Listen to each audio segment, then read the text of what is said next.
Joel Klatt joining us live.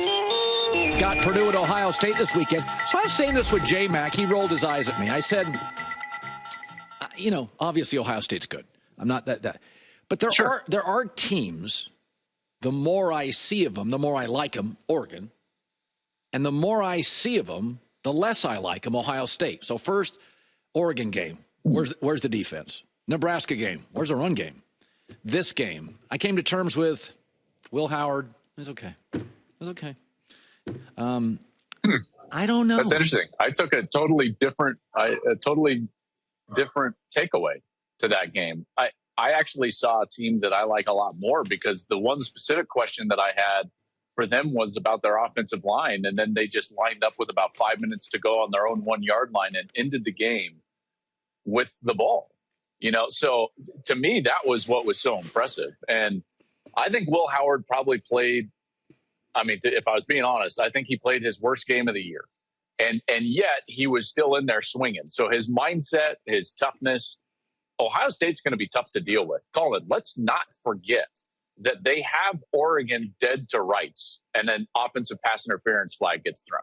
That's the truth. Okay. Now you can argue about whether was it a legit call? Was it not a legit call? That's absolutely what happened on the road. And that's even with some of those issues. I think their defense has been fixed largely. They've only given up 1 touchdown since that Oregon game. And so to me, I have a far different takeaway. I believe that Ohio State got a little glimpse into the things on their team that they needed to address. And now they've been able to address them. And I think moving forward, this team is going to be a better version of what it was early in the season, which makes them more dangerous. That's my takeaway. Well, look at your top 10 and the rankings. You have Oregon, Ohio State, Georgia. And this is my pushback when I saw that also in the rankings, is that if Georgia and Ohio State played tomorrow, I'd have to take Georgia. They've been better in big games. And I don't think Ohio State could have. But have they? Well, Ohio State could not have gone to Texas and physically humiliate Texas like that. I don't believe they could have done that. But they just did it to Penn State. Yeah, but Penn State. Here's why I totally disagree with you. Yeah. The first half of Georgia's game against Alabama, they were terrible. Terrible.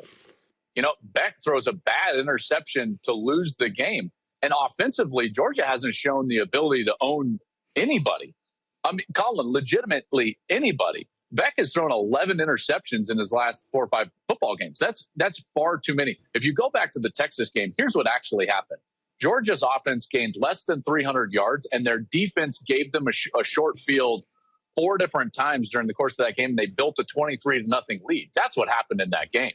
So I believe that the narrative surrounding the way that Georgia beat Texas on the road in Austin because of the score is not actually lined up with the way that the game actually played out. I like Georgia a lot, specifically because of the defense. They do not have offensive weapons on the outside, and if they see somebody that is competent offensively, then they could be beat. Now, is it going to be this week against Ole Miss? I'm not sure. But the fact of the matter is that their offense is not even close, and Beck is playing his worst football of his career, really, right now, turning the ball over. If that gets fixed, they'll certainly be a national championship caliber team. But as of right now, I just don't think that there's any way that you can put them above Ohio State after what Ohio State has shown post-Oregon game. So Oregon, if Oregon was called Ohio State or Alabama, I think we would all acknowledge they were stumbling early with some O-line issues. Every time I watch them, I'm just like, fast, good quarterback, playmakers, pass rush, can dominate line of scrimmage. Every time I watch Oregon, I like them more. Do you feel as strongly about Oregon? Yes, I would totally agree with you on that point. Every time that I see them play, I feel like they get better in large part. But now let's remember now, Dylan is in his first year in this system and with this team. And Dan Lanning told me, I've told you this, we were playing around at golf this summer, and he told me he thought that it was going to take at least half a year to get Dylan really integrated into this offense so that this offense was going to be at its best. And he felt like they would play certainly their best football late in the year. That's exactly the way that it's panned out. You are right. They struggled early on the offensive line. They switched some things up.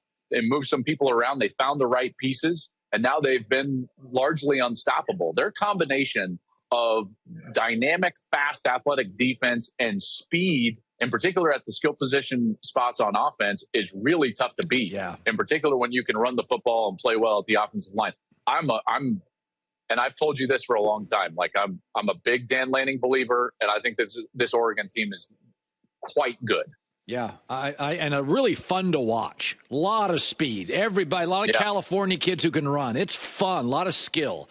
So I got to be honest. I know everybody likes Cam Ward. Cam Ward is a little backyard football to me. But when I watch Shedeur Sanders, the feet. Did he wear a backwards hat? Is this a backwards hat? Are we about to get Uncle Colin mad at the backwards hat?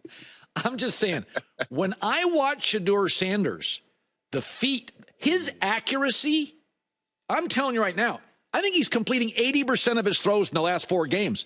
This kid, there's some Jaden Daniels here. He is so effortlessly accurate, going right, left. Yeah. I'm telling you, I'm blown away by I think he's getting better, and I think he's Jaden Daniels. I really see a lot of the same stuff. Well, he doesn't run like Jaden. No. Like Jaden had that incredible ability to run the football. But you're talking about just his release, his ability to release it quickly, be accurate down the field. He's got a strong arm, I think stronger than people give him credit. He's very smart. I think Cam has played great this year. I really do. And in large part, this team only wins because of him. But you can say the same about Shedeur. I think Shedeur Sanders is the best quarterback in college football. I think that he's going to be the number 1 taken quarterback in the draft, and rightly so. Now, part of that completion percentage, you bring up his completion percentage. Part of that is that he'll eat sacks in order to not take incompletions. Yes. That would be my one knock against him, is that he'll hold the ball a little bit too long in order to keep that completion percentage up. But this kid can play, man. He is absolutely the best quarterback. Let's just put it this way. He's playing so well right now, and people don't want to give him credit because of the name on the back of his jersey. And fine, whatever. That's your problem, not mine. If I were to list 5 players that I think belong in New York for the Heisman Trophy, it would be Travis Hunter, Ashton Jeanty, the running back at Boise, Cam Ward from Miami. It would be Dylan Gabriel, the quarterback we just talked about from Oregon, and it would be Shedeur Sanders. He's playing that well, and I think people just don't want to give him credit for it. You know the team that's winning in all this? Because I'm very subtle and nuanced. I don't like attention. So I really appreciate I like to hide in a group. Don't talk about nothing me. About you says, yeah, listen. Don't show the big sign behind me. That's just my nickname. You know the winner in this?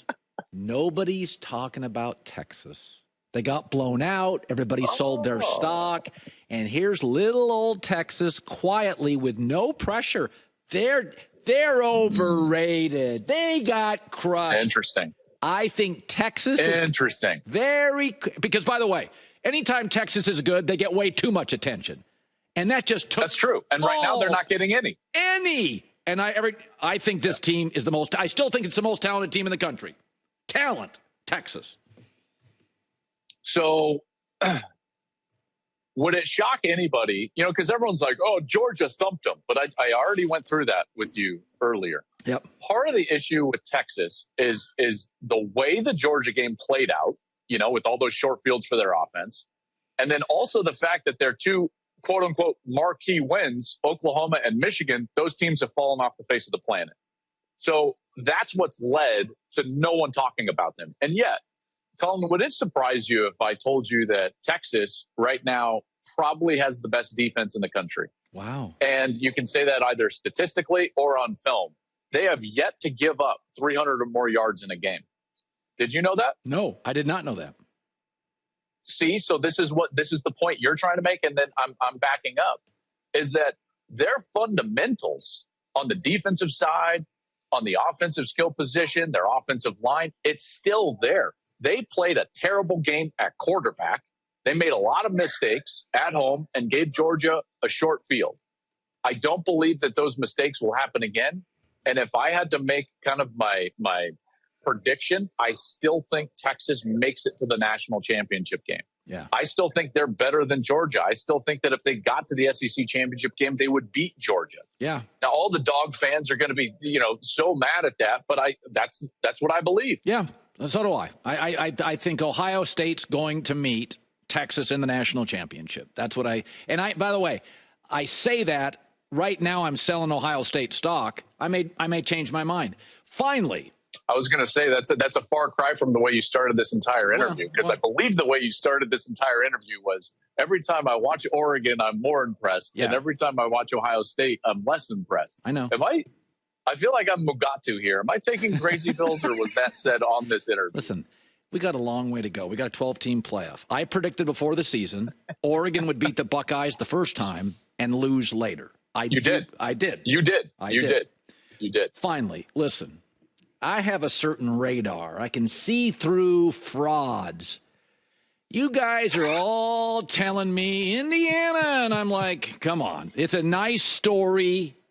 They do some. Oh, man, I knew you were going to go here. Come on. I love this. I mean, Indiana, who are they playing this week? Panera Bread? I mean, come Michigan. on. Oh, Michigan. They're playing Michigan. The worst Michigan team of the decade. You buy Indiana? You think Indiana? You might be right. You think Indiana's legit? Let me just tell you, when I sit here and text coaches around the country, do you know what all of them are texting me about? What? Indiana. What are they saying? That they're freaking good, man. Like, here's the thing is I don't know if they're going to be good next year, because they brought in so many transfers. But this team is very good. And you have to kind of wrap your head around that. Like, for instance, Indiana was, and BYU for this matter, but Indiana was a victim of brand bias in the first college football playoff rankings. Now, listen, like, they'll have their opportunity to play out. Do I think that they were underrated in those rankings? Yes. And the evidence is that if they had a different brand on the side of their helmet, the way that they've been playing and what their resume actually is would rank them a lot higher. Last year in 2023, we saw two legitimate top-end brands in the sport that everyone thought very highly of to begin the year, and they had exactly the same resume as Indiana. I'm talking about Georgia and Michigan last year. Colin, did you know that Georgia and Michigan last year at this time, after the first rankings, had a strength of schedule in the 100s, that they had been beating teams up to that point by an average of, in Georgia's case, 25 points per game, and in Michigan's case, 34 points per game. And their best wins were just average, no top 25 wins. Well, that's exactly what Indiana is doing. Their strength of schedule is in the 100s. Their best win is, I guess, like Washington at this point. And they're beating teams by an average of 32 points per game. 32. They just rolled off 47 straight points against Michigan State. So if you actually watch this team and you watch Curtis Rourke, their quarterback, if you see some of the things that they're doing under this Kirk Cignetti offense, I'm telling you, man, like, they can play. And that game here 2 weeks from now in Columbus is going to be the biggest game of the back half of the season in college football. Do those coaches who text you ever say, you know what, Klatt, you should listen to Cowherd more and talk a little less and listen to him more? Do they ever say that? Do you know what's actually funny is a lot of them watch, actually. And they all tell me the same thing. They're like, you ever get tired dealing with Cowherd? And I'm like, no, someone's got to do it. All right. Purdue. Oh, you're the man. At Ohio State. Good seeing you, but say hi to Chip Kelly Purdue for me. At Ohio State. Go say hi to Chip for me. By the way, I just saw him. I just want everyone to know, and I'm fine with it. If you're going to get bumped from a Wednesday at 10 a.m., you get bumped by Tom Brady. I get it. I'll be back next week. Well, I put you in the prime window on Friday right after my picks, buddy. You get a good little window. This is a great window. This is a great window. I got the call last week, though, and they were like, hey, Tom's coming on. And I was like, yeah, I get it. It's the only time it's happened in 7 years, and he's already mad at me, folks. He's holding a grudge. You can hear it. No, I'm not mad. I'm actually proud. I'm like, man, if you're going to get bumped, that's the guy to get bumped for. Yeah. The GOAT. The GOAT. Good seeing you, buddy. I would have done it, too. I would have bumped you if I could talk to him. So, like, it's the same. It's reciprocated. Yeah, I got bumped for Joe Brady. I get bumped for anybody. I get been bumped my whole life's one big bump. Joe Brady. Good to see you. You're digging it. It's great to see you, buddy. Great to see you. Hi, everybody. It's me, Uncle Colin. Subscribe here to get the latest from the herd, including exclusive behind-the-scenes videos and more, wherever you may be, however you may be watching. Thanks again for making us part of your day.